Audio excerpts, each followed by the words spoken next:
غیر شرعی طریقہ علاج کے بارے میں حکم یہ ہے کہ قرآن و احادیث کے مطابق جادو کرنا، کروانا، سیکھنا، سکھانا حرام ہے۔ اسی طرح جادوگروں اور شعبدہ بازوں کے پاس جا کر ان سے جادو کے ذریعے علاج کروانا بھی ناجائز اور حرام ہے۔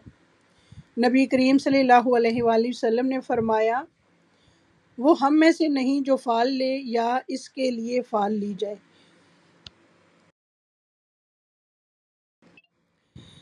یا جو کاہن بنے یا اس کے لیے کہانت کی جائے، یا جو جادو کرے یا اس کے لیے جادو کیا جائے، اور جو کسی کاہن کے پاس آیا پھر اس کی بات کی تصدیق کی تو اس نے اس چیز کا انکار کیا جو محمد صلی اللہ علیہ وآلہ وسلم پر نازل کی گئی۔ جادو نبی کریم صلی اللہ علیہ وآلہ وسلم سے جادو کا توڑ جادو کے ذریعے کرنے کے بارے میں دریافت کیا گیا تو آپ صلی اللہ علیہ وآلہ وسلم نے فرمایا، ہوا من عمل الشیطانی، وہ شیطانی عمل میں سے ہے۔ سیدنا ابن مسعود رضی اللہ تعالیٰ عنہ کہتے ہیں کہ ان اللہ لم یجعل شفاءکم فیما حرم علیکم، بے شک اللہ نے جو چیزیں تم پر حرام کی ہیں ان میں تمہاری شفا نہیں رکھی۔ آپ صلی اللہ علیہ وآلہ وسلم نے فرمایا، یدخل الجنۃ من امتی 70,000 بغیر حساب ہم الذین لا یسترقون ولا یتطیرون وعلی ربہم یتوکلون۔ یہ صحیح بخاری کی روایت ہے 6472۔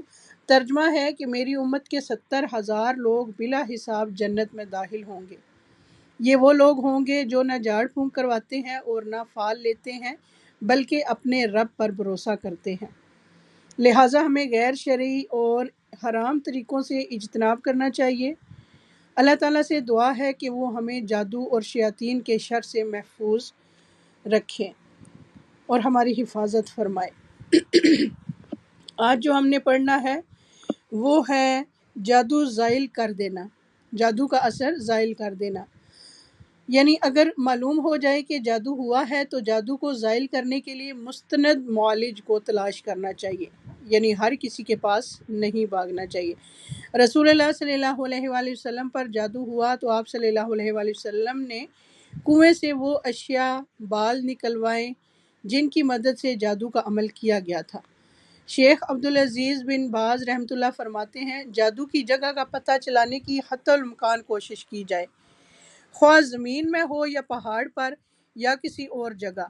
جب اس کا علم ہو جائے تو اسے نکال کر تلف کر دینا چاہیے، اس طرح جادو باطل ہو جائے گا۔ جادو والی چیز معلوم کرنے کے لیے اللہ تعالیٰ سے دعا اور گریہ وزاری کرے کہ وہ خواب میں وہ جگہ دکھا دے جہاں جادو کیا ہوا ہے۔ نیز جادو سے متاثرہ شخص سے یہ پوچھیں کہ کس جگہ اٹھنے بیٹھنے یا داخل ہونے میں جادو کا زیادہ اثر محسوس کرتا ہے۔ ممکن ہے وہاں سے جادو شدہ چیز مل جائے، ضرورت پڑنے پر مستند معالج ہی سے رجوع کیا جائے۔ اگر جادو والی چیز مل جائے تو اس پر شرعی دم پڑھ کر پھونکیں، پھر کسی غیر آباد جگہ پر دفنا دیں یا پانی میں بہا دیں یا جلا دیں یا کسی اور طریقے سے ضائع کر دیں۔ اگر یہ تمام آیات یاد نہیں تو صرف تعوذ الفلق اور الناس پڑھ کر اس چیز کو ضائع کر دیں۔ تو اس سے آگے ہمارے کرنے کا کیا کام ہے کہ اپنے جسم سے الگ کی ہوئی قابل تلف اشیاء کی احتیاط کرنا، یعنی جیسے ہم کپڑے وغیرہ پہنتے ہیں، ناخن، بال وغیرہ، تو ان کو کیا کرنا ہے، جادو سے بچنے کی تدابیر اور حفظ ما تقدم کا تقاضا ہے کہ اپنے کٹے ہوئے ناخن یا بال وغیرہ کہیں دبا دیے جائیں۔ استعمال شدہ پرانے کپڑے اگر کسی کو دینے کے قابل ہیں تو دھو کر دیے جائیں ورنہ جلا دیے جائیں۔ خصوصاً عورتوں کو اپنے حیض کے دنوں کے قابل تلف پیڈ وغیرہ کوڑے میں پھینکنے کے بجائے جلا دینے چاہیے۔ اسی طرح بچے کی پیدائش کے وقت نوزائیدہ کے ساتھ نکلنے والی تمام علائشوں کو بھی ہو سکے تو خود مٹی میں دبا دیا جائے۔ طب نبوی صلی اللہ علیہ وآلہ وسلم سے بھی جادو کا علاج ہوتا ہے۔ اس میں سب سے پہلی چیز آتی ہے حجامہ۔ جادو کی وجہ سے جسم کے کسی حصے میں مسلسل درد رہتا ہو تو حجامہ کروا کر فاسد خون نکلوا دیا جائے۔ جسم کے کسی حصے میں بھی گندا خون نکالنے کے لیے اس حصے پر ہلکے ہلکے کٹ لگا کر گندا خون نکالا جاتا ہے، اس کو حجامہ یعنی کپنگ کہا جاتا ہے۔ رسول اللہ صلی اللہ علیہ وآلہ وسلم نے حجامہ کے عمل کو نہایت شفا بخش قرار دیا ہے۔ سیدنا ابو ہریرہ رضی اللہ تعالیٰ عنہ سے روایت ہے کہ رسول اللہ صلی اللہ علیہ وآلہ وسلم نے فرمایا، جس نے قمری ماہ کی 17، 19 اور 21 تاریخوں کو حجامہ کروایا، اسے ہر بیماری سے شفا ہوگی۔ یعنی جو اسلامی مہینے ہوتے ہیں نا، ان میں یہ تاریخ اپنے پاس نوٹ کر لیں، 17، 19 اور 21 یہ حجامے کے لیے بیسٹ تاریخیں ہیں۔ ان میں اگر حجامہ کروائیں گے تو بیماریوں سے کیا ہوگی؟ شفا ہوگی۔ نبی کریم صلی اللہ علیہ وآلہ وسلم نے فرمایا، اگر تمہاری دعاؤں میں کسی میں بلائی ہے تو وہ حجامہ کروانے یا شہد پینے یا آگ سے داغنے میں ہے، اگر وہ مرض کے مطابق ہو اور میں آگ سے داغنے کو پسند نہیں کرتا۔ یہ طریقے ہیں شرعی اس کے علاج کے، طب نبوی سے لیے گئے ہیں۔ جدید تحقیقات بھی حجامہ کو مفید قرار دے چکی ہے۔ حجامہ کرانے کے مختلف شکلیں اطباء کے ہاں معروف ہیں، اس لیے ان سے بھی استفادہ کرنا چاہیے۔ نیز حجامہ کروانے کے لیے بھی مستند معالج کا انتخاب ضروری ہے۔ اس کے بعد کیا چیز آتی ہے؟ شہد۔ شہد میں اللہ تعالیٰ نے شفا رکھی ہے، جیسا کہ قرآن مجید میں آتا ہے کہ یخرج من بطونها شراب مختلف الوانہ فیہ شفاء للناس۔ ان مکھی کے پیٹوں میں سے رنگ برنگ کا شربت نکلتا ہے جس میں لوگوں کے لیے شفا ہے۔ رسول اللہ صلی اللہ علیہ وآلہ وسلم نے فرمایا، شفا 3 چیزوں میں ہے، حجامہ کروانے میں، یا شہد پینے میں، یا آگ سے داغنے میں، اور میں اپنی امت کو آگ سے داغنے سے منع کرتا ہوں۔ اس کے بعد اجوا کھجور کھانا۔ رسول اللہ صلی اللہ علیہ وآلہ وسلم نے فرمایا، جو شخص صبح کے وقت 7 اجوا کھجوریں کھائے گا، اس روز اسے نہ زہر نقصان پہنچا سکتا ہے اور نہ جادو۔ نبی کریم صلی اللہ علیہ وآلہ وسلم نے فرمایا، جو شخص 7 کھجوریں جو اس یعنی مدینہ کے دنوں پہاڑوں کے درمیان ہیں صبح کے وقت کھا لے تو شام تک اس کو کوئی زہر اثر نہیں پہنچا سکتا۔ سبحان اللہ، کس قدر جو ہے نا یہ نعمت ہے کھجور۔ یہ صحیح مسلم کی روایت ہے 5338۔ اس حدیث کے مطابق اس علاج میں مدینہ کی تمام کھجوریں شامل ہیں۔ اس کے بعد ہے کلونجی۔ کلونجی کے تیل پر شرعی دم کر کے مریض کے متاثرہ حصوں پر مالش کریں، اور کلونجی کے دانوں پر شرعی دم کر کے مریض کو کھلائیں، انشاءاللہ شفا ہوگی۔ نبی کریم صلی اللہ علیہ وآلہ وسلم نے فرمایا، فی الحبۃ السوداء شفاء من کل داء الا السام۔ کلونجی کے دانوں میں موت کے علاوہ ہر بیماری کے لیے شفا ہے۔ اس کے بعد ہے آب زمزم۔ آب زمزم کی فضیلت میں رسول اللہ صلی اللہ علیہ وآلہ وسلم نے فرمایا، ماء زمزم لما شرب لہ۔ زمزم کا پانی اس مقصد کے لیے ہے جس کے لیے وہ پیا جائے۔ رسول اللہ صلی اللہ علیہ وآلہ وسلم نے فرمایا، روئے زمین پر سب سے بہترین پانی زمزم ہے، اس میں بھوکے کے لیے کھانا اور بیماری سے شفا ہے۔ یعنی زمزم پانی کو ہم کھانے کے طور پہ بھی استعمال کر سکتے ہیں۔ اگر آپ کے پاس کچھ بھی نہیں ہے کھانے کے لیے تو آپ زمزم پی لیں تو آپ کا پیٹ انشاءاللہ بھر جائے گا۔ اس کے علاوہ زیتون کا تیل، رسول اللہ صلی اللہ علیہ وآلہ وسلم نے فرمایا، زیتون کھاؤ اور اس کو لگاؤ، پس بے شک یہ مبارک درخت سے ہے۔ قرآن مجید سے علاج کرنا، اللہ تعالیٰ فرماتے ہیں، وَنُنَزِّلُ مِنَ الْقُرْآنِ مَا هُوَ شِفَاءٌ وَرَحْمَةٌ لِّلْمُؤْمِنِينَ، اور ہم قرآن کے ذریعے سے وہ چیز نازل کرتے ہیں جو مومنوں کے لیے شفا اور رحمت ہے۔ رسول اللہ صلی اللہ علیہ وآلہ وسلم نے بھی قرآن مجید کے ذریعے علاج کرنے کا حکم دیا ہے۔ عائشہ رضی اللہ تعالیٰ عنہا سے مروی ہے کہ رسول اللہ صلی اللہ علیہ وآلہ وسلم ایک مرتبہ ان کے پاس تشریف لائے تو دیکھا کہ ایک عورت ان کا علاج کر رہی ہے۔ یا ان کو دم کر رہی ہے۔ تو آپ صلی اللہ علیہ وآلہ وسلم نے فرمایا کتاب اللہ یعنی قرآن مجید کے ساتھ اس کا علاج کرو۔ اس حدیث میں رسول اللہ صلی اللہ علیہ وآلہ وسلم نے قرآن مجید سے علاج کرنے کا اجمالی حکم دیا۔ قرآن کی آیات پر غور کرنے سے معلوم ہوتا ہے کہ ان کو پڑھنے سے اللہ تعالیٰ کی قدرت کاملہ پر مکمل یقین اور بھروسہ ہوتا ہے۔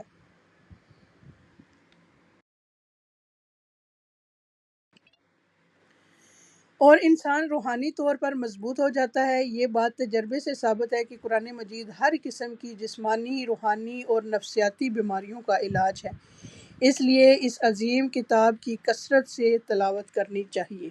رقیہ شریعہ کے بارے میں آپ سب کو معلوم ہے نا؟ کوئی ایسا بندہ تو نہیں جس کو نہیں پتا رقیہ شریعہ کیا ہے؟ سب کو پتہ ہے اس بارے میں؟ اچھا، رقیہ شریعہ ہیں قرآن پاک کی کچھ سلیکٹیو آیات ہیں جن کو پڑھنے سے دم کیا جاتا ہے مریض پر تو اس کو شفا ہو جاتی ہے۔ اس میں آپ کو نوٹ کرنی ہے یہ چیزیں، میں آپ کو جتنا ہو سکے گی پڑھ کے سناؤں گی، لیکن آیات ہیں لمبی لمبی ہیں تھوڑی، تو میں آیات کا نمبر صورتوں کے نام کے ساتھ آپ کو بتاتی ہوں، تو آپ اس کو لکھ لیں انشاءاللہ۔ اور آپ کو یوٹیوب پہ بھی رقیہ شریعہ جو ہے نا قاری کون سے ہیں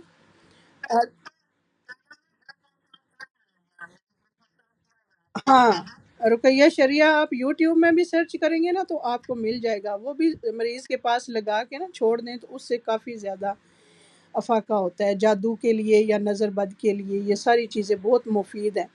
ان میں سب سے پہلے ہے سورۃ الفاتحہ کی، پوری سورۃ فاتحہ یعنی 7 آیتیں جو ہیں سورہ فاتحہ کی۔ اس کے بعد سورہ البقرہ کی پہلی 5 آیات الف لام میم سے لے کے المفلحون تک۔ اس کے بعد سورۃ البقرہ کی 102 نمبر آیت، 102 کے بعد سورہ البقرہ کی آیت نمبر 163 اور 164، وَإِلَٰهُكُمْ إِلَٰهٌ وَاحِدٌ سے لے کے بَيْنَ السَّمَاءِ وَالْأَرْضِ لَآيَاتٍ لِقَوْمٍ يَعْقِلُونَ تک۔ اس کے علاوہ سورہ بقرہ کی آیت نمبر 255 یعنی سورہ آیت الکرسی۔ اس کے بعد سورہ البقرہ کی آیت نمبر 285 اور 286، سورہ آل عمران کی آیت نمبر 18 اور 19، اور سورہ الاعراف کی آیت نمبر 54، 55 اور 56، 3 آیات ہیں سورہ الاعراف کی۔ سورہ الاعراف کی 117 سے لے کے 122 تک، 117، 118، 119، 120، 121 اور 122، یہ جو ہے نا وَأَوْحَيْنَا إِلَىٰ مُوسَىٰ أَنْ أَلْقِ عَصَاكَ فَإِذَا هِيَ تَلْقَفُ مَا يَأْفِكُونَ سے لے کے رب موسیٰ وہارون تک۔ اس کے علاوہ سورہ یونس آیت نمبر 81 اور 82، سورہ طٰہٰ آیت نمبر 69، سورہ المؤمنون آیت نمبر 115 سے لے کے 118 تک، یعنی 115 سے لے کے 118 تک، سورہ الصافات کی آیت 1 سے لے کے 10 تک،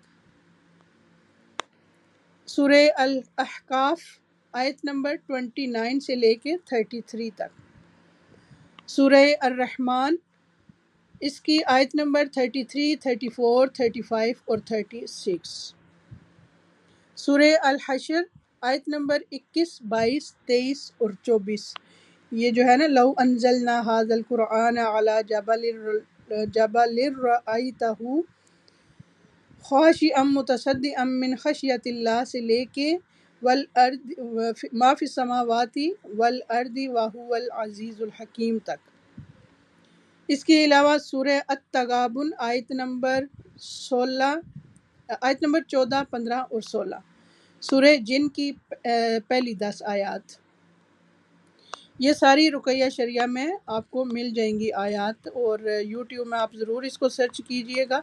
جو بھی آپ کے آس پاس ایسا کوئی مریض ہے تو آپ اس کو بھی یہ ریکمینڈ کر سکتے ہو۔ اس کے علاوہ سورہ فاتحہ ہے پوری، سورہ الفلق ہے، سورہ الناس ہے،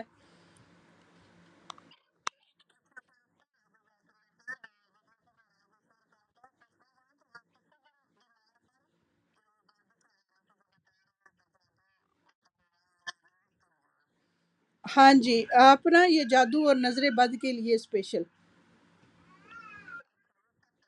ہاں جی. ہاں جی، خود پڑھیں تو ٹھیک ہے، نہیں تو اس کو سن بھی سکتے ہیں آپ.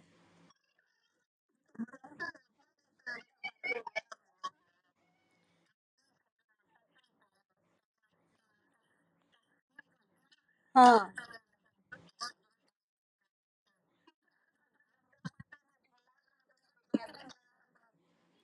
ہاں، یہ بھی انشاءاللہ آگے جو ہم پڑھ رہے ہیں نا انشاءاللہ آپ سنتی جائیں، تو پھر انشاءاللہ جو کوسچن ہوں گے نا ایڈ میں کریں گے، کیا پتا آپ کو اس کا جواب بھی مل جائے.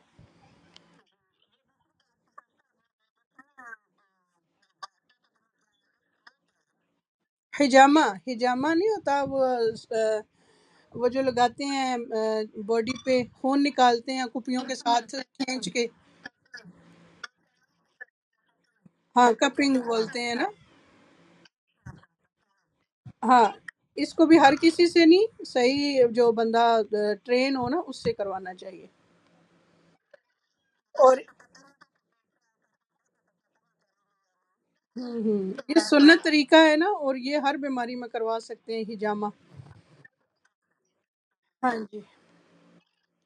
اس کے علاوہ کچھ جو ہیں دعائیں ہیں، ان میں سب سے پہلی دعا ہے اعوذ باللہ السمیع العلیم من الشیطان الرجیم من حمزہ ونفخہ ونفثہ اللہم لا سہل الا ما جعلتہ سہلا وانت تجعل الحزن سہلا اذا شئت اللہم انا نجعلک فی نحورہم ونعوذ بک من شرورہم اللہم اکفینیہم بما شئت اعوذ باللہ التامات اعوذ بکلمات اللہ التامات من کل شیطان وہامۃ ومن کل عین لامہ.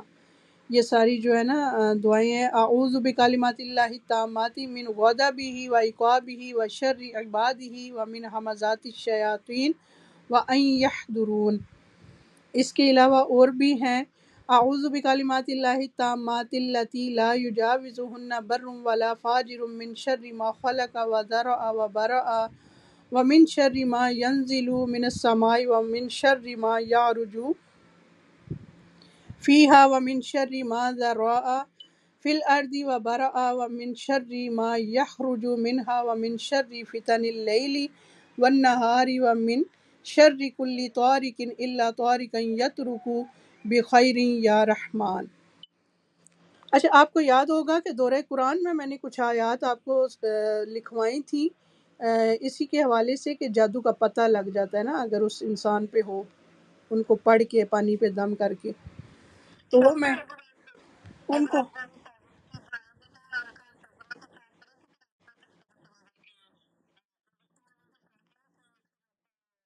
ہاں جی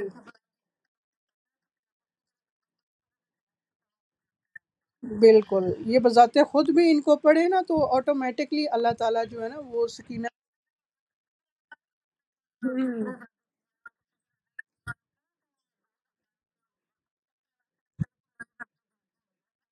ہوں، بالکل.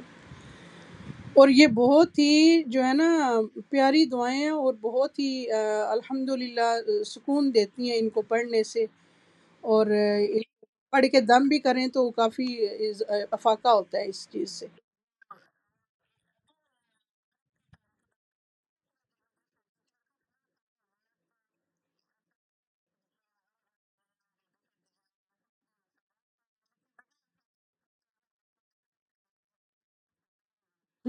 بالکل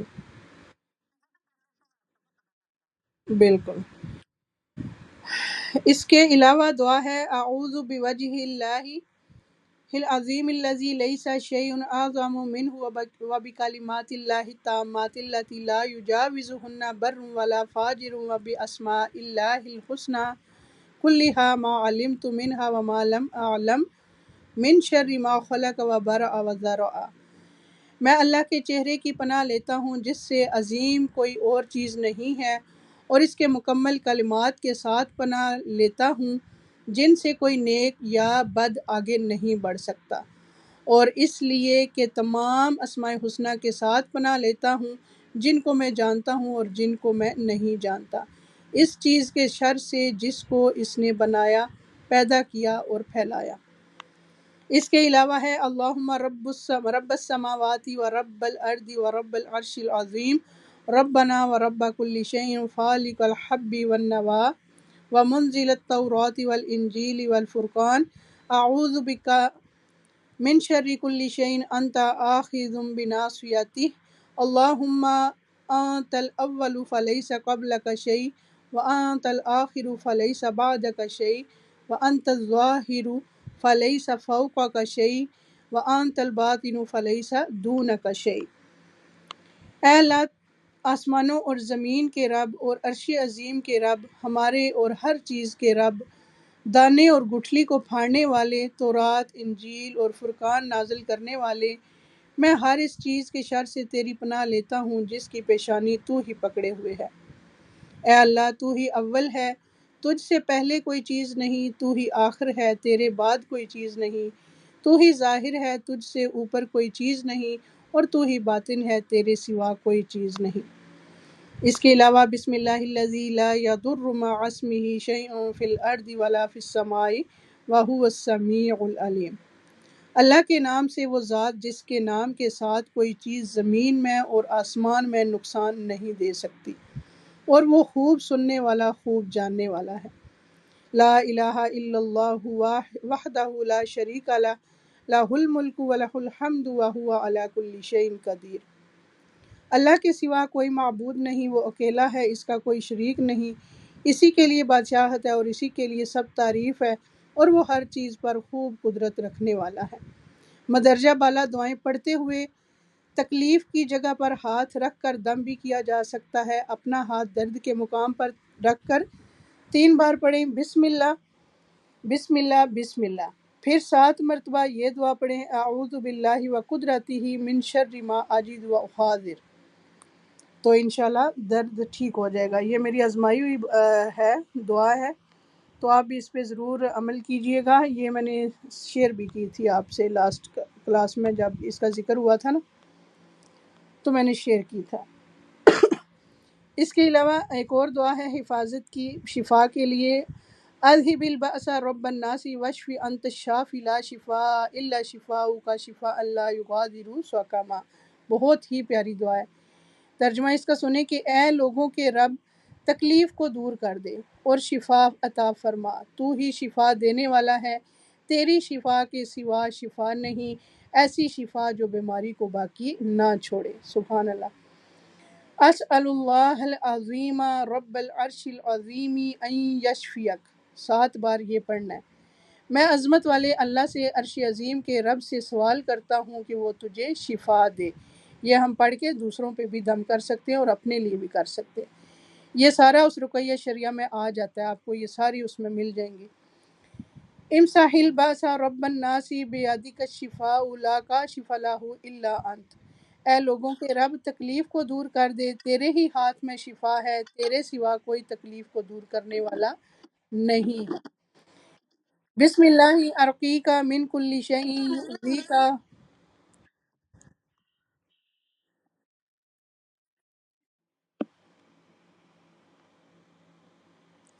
بسم اللہ ارقیک من کل شیء یؤذیک من حسد حاسد، من حسد حاسد ومن کل عین اللہ یشفیک۔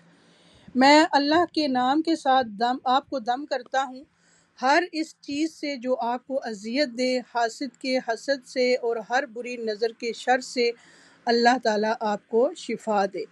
بسم اللہ یبریک ومن کل داء یشفیک ومن شر حاسد اذا حسد وشر کل ذی عین، یہ حضرت جبرائیل علیہ السلام نے نبی پاک صلی اللہ علیہ وسلم کو دم کیا تھا۔ اللہ کے نام کے ساتھ جو آپ کو صحت عطا کرے، وہ ہر بیماری سے آپ کو شفا دے، اور حاسد کے شر سے جب وہ حسد کرے، اور ہر نظر بد والے کے شر سے۔ بسم اللہ ارقیک من کل شیء یؤذیک من شر کل نفس او عین حاسد اللہ یشفیک۔ بسم اللہ ارقیک، میں اللہ کے نام سے آپ کو دم کرتا ہوں ہر اس چیز سے جو آپ کو اذیت دے، اور ہر نفس اور حاسد کی نظر کے شر سے، اللہ آپ کو شفا دے۔ میں اللہ کے نام سے آپ کو دم کرتا ہوں۔ تو اس کے لیے نوٹ کر لیں کہ تمام آیات پڑھتے وقت پانی قریب رکھیں۔ رسول اللہ صلی اللہ علیہ وآلہ وسلم نے پینے کے پانی میں پھونک مارنے سے منع فرمایا ہے۔ جب رقیہ مکمل ہو جائے تو اس میں سے کچھ پانی پی لیں اور باقی سے غسل کیا جا سکتا ہے، انشاءاللہ شفا ہوگی۔ ٹھیک ہے، یہ سارا کچھ پڑھ کے رقیہ شریعہ کی جو اوپر میں نے آیات آپ کو لکھوائی ہیں ان کو پڑھ کے تو پانی پاس رکھے رکھنا ہے۔ اس پانی میں سے پھر پھونک نہیں مارنی آپ نے، تو یعنی پانی پینے والے میں پھونک مارنے سے منع فرمایا، تو آپ اس میں سے کچھ پانی پی لیں اور باقی سے غسل بھی کیا جا سکتا ہے دوسرے پانی میں ملا کے۔ آسیب، جادو اور نظر بد کا علاج انشاءاللہ اس سے ہو جائے گا۔ جادو کے کچھ دیگر مؤثر علاج بھی ہیں، مثلاً بیری کے پتوں سے غسل کرنا۔ یہ کیا طریقہ کار ہے؟ اس کے لیے کیا ہوگا کہ جادو کا علاج جو سلف صالحین سے منقول ہے، بیری کے سبز پتے لے کر انہیں سل یا پتھر پر باریک پیس لیں اور کسی بڑے برتن میں رکھ کر ان پر اتنا پانی ڈالیں جس سے غسل ہو سکے۔ پھر اس پر آیت الکرسی، سورہ الکافرون، سورہ اخلاص، سورہ فلق، سورہ ناس اور جادو سے متعلقہ آیات پڑھیں، جو یہ ہیں: سورہ الاعراف آیت نمبر 11 119 اور سورہ یونس آیت نمبر 82 79 اور 82، سورہ طٰہٰ آیت نمبر 9 آیت نمبر 65۔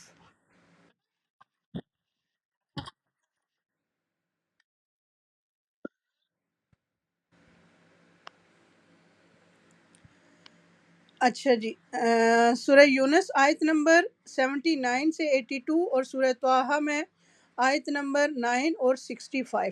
ان مذکورہ صورتوں اور آیات کو پانی پر پڑھنے کے بعد کچھ پانی سحر زدہ کو پلائیں اور باقی سے غسل کرائیں۔ یہ عمل ایک سے زیادہ بار بھی کیا جا سکتا ہے۔ اس سے ہر قسم کے جادوئی اثرات زائل ہو جائیں گے انشاءاللہ تعالی۔ دم والے پانی کا چھڑکاؤ بھی کریں۔ ایک مؤثر طریقہ یہ بھی ہے کہ دم والا پانی جادو سے متاثر شخص کی ہتھیلیوں، پاؤں، سر اور سینے پر چھڑکا جائے اور خاص طور پر جسم کے ان حصوں پر لگایا جائے جہاں شدید درد ہو۔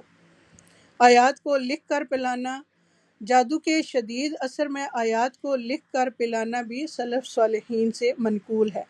ابن قیم رحمۃ اللہ کہتے ہیں کہ سلف کی ایک جماعت کی رائے ہے کہ مریض کے لیے آیات کو لکھا جائے اور اسے پلایا جائے۔ اس کا طریقہ یہ ہے کہ صاف برتن مثلاً پلیٹ پر زعفران سے درج ذیل دم لکھا جائے اور زمزم یا عام پانی میں ملا کر مریض کو پلایا جائے۔ اس کے لیے نوٹ کر لیں کہ گھر میں موجود چینی کی پلیٹ لے لیں اگر زعفران میسر نہ ہو تو۔ عام پیلے رنگ کے پوائنٹر سے آیات دی گئی ترتیب کے مطابق لکھیں۔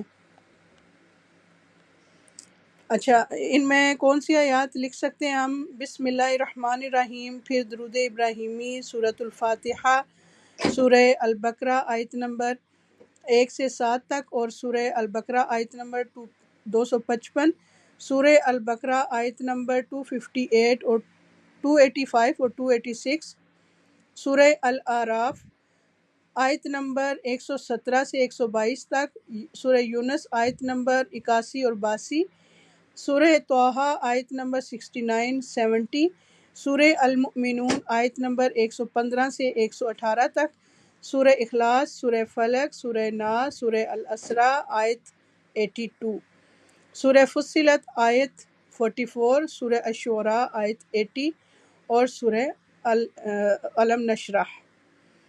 یہ ساری چیزیں انشاءاللہ میں آپ کو یہ بک شیئر کر دوں گی، جب ہمارا لیکچر کمپلیٹ ہوگا تو آپ اس میں سے تسلی سے دیکھ لیجئے گا۔ ٹھیک ہے جی، اس کے علاوہ یہ دعائیں بھی لکھنی ہے: اذھب البأس رب الناس شفی وانت الشافی لا شفاء الا شفاؤک شفاء لا یغادر سقما، بسم اللہ ارقیک من کل شیء یؤذیک ومن شر کل نفس او عین حاسد اللہ یشفیک بسم اللہ ارقیک۔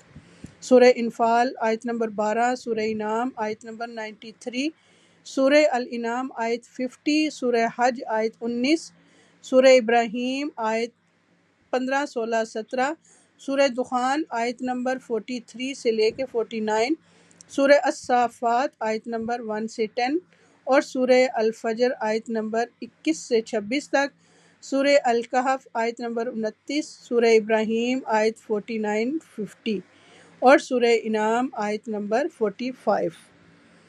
تو یہ انشاءاللہ میں شیئر کر دوں گی آپ کے ساتھ، تسلی سے بیٹھ کے ان کو دیکھیے گا۔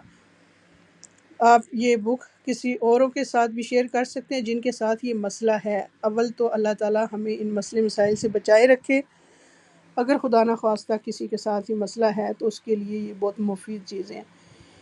جادو سے متعلق چند سوالات ہیں اس بک میں لکھے ہوئے ہیں جن کے جوابات بھی دیے گئے ہیں۔ کہ سب سے پہلا سوال ہے کہ کیا جادو کا علاج جادو کے ذریعے جائز ہے؟ تو اس میں یہ ہے کہ جادو کا علاج جادو کے ذریعے کرنے کو نشرح کہتے ہیں، یعنی نبی صلی اللہ علیہ وآلہ وسلم سے جب اس کے بارے میں سوال کیا گیا تو آپ صلی اللہ علیہ وآلہ وسلم نے فرمایا ہوا من عمل الشیطان، یہ شیطانی عمل میں سے ہے، یعنی ہم ایسا نہیں کر سکتے۔ اس کے بعد اگلا سوال ہے کہ کیا جادو کے علاج کے لیے علم نجوم سیکھنا منع ہے؟ تو قرآن و سنت میں علم نجوم سیکھنے کی ممانعت آئی ہے۔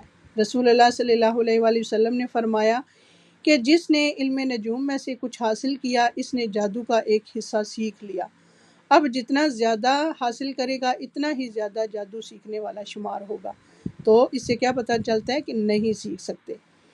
کیا کسی بھی طرح کا جادو سیکھنا منع ہے؟ جی ہاں، کیونکہ رسول اللہ صلی اللہ علیہ وآلہ وسلم نے جادو کا شمار مہلک اور کبیرہ گناہوں میں کیا ہے۔ رسول اللہ صلی اللہ علیہ وآلہ وسلم نے فرمایا ہلاک کرنے والی چیزوں سے بچو، اللہ کے ساتھ شرک کرنا اور جادو، یہ دو چیزیں ہیں۔ کیا جادو کے علاج کے لیے نجومیوں اور جادوگروں کے پاس جا سکتے ہیں؟ تو رسول اللہ صلی اللہ علیہ وآلہ وسلم نے ان لوگوں کے پاس جانے سے منع فرمایا ہے۔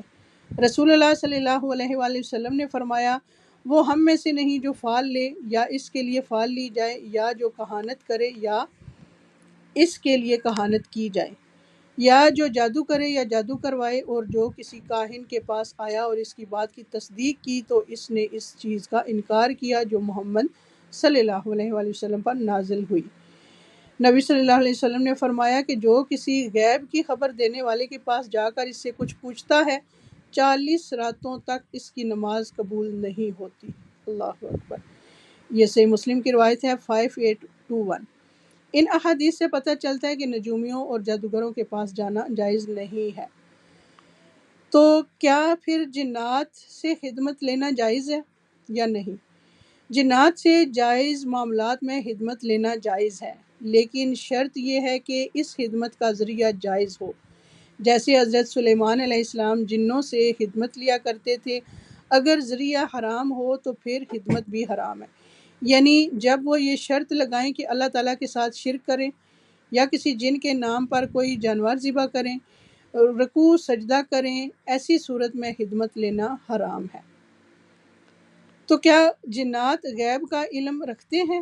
تو جنات علم غیب نہیں رکھتے۔ ارشاد باری تعالیٰ ہے کہ کہو اللہ کے سوا آسمانوں اور زمین میں کوئی غیب کا علم نہیں رکھتا، سورہ النمل آیت نمبر 65۔ اس کے لیے علاوہ سورہ سبا آیت نمبر 14 میں ہے پس جب سلیمان علیہ السلام گر پڑے تب جنوں نے جان لیا کہ اگر وہ غیب کے جاننے والے ہوتے تو اس رسوا کن عذاب میں مبتلا نہ رہتے۔ مدرجہ بالا آیات سے پتہ چلتا ہے کہ جنات غیب کا علم نہیں جانتے۔ کیا جنات گھروں میں داخل ہو سکتے ہیں؟ جی ہاں، اگر گھروں میں داخل ہوتے وقت اللہ کا نام نہ لیا جائے تو جنات گھروں میں داخل ہو جاتے ہیں۔ سیدنا جابر بن عبداللہ سے روایت ہے، انہوں نے کہا کہ میں نے نبی صلی اللہ علیہ وآلہ وسلم کو فرماتے ہوئے سنا جب آدمی اپنے گھر میں داخل ہوتا ہے اور دخول کے وقت اور کھانے کے وقت اللہ عز و جل کا نام لیتا ہے تو شیطان اپنے آپ سے اور دیگر شیاطین سے کہتا ہے تمہارے لیے یہاں نہ تو رات گزارنے کا ٹھکانہ ہے نہ رات کا کھانا، اور جب آدمی بغیر اللہ کا ذکر کیے داخل ہو جاتا ہے تو شیطان کہتا ہے تم نے رات گزارنے کا ٹھکانہ پا لیا، اور جب کھانے کے وقت بھی وہ اللہ کا ذکر نہیں کرتا تو کہتا ہے تمہیں رات گزارنے کا ٹھکانہ اور شام کا کھانا دونوں مل گئے۔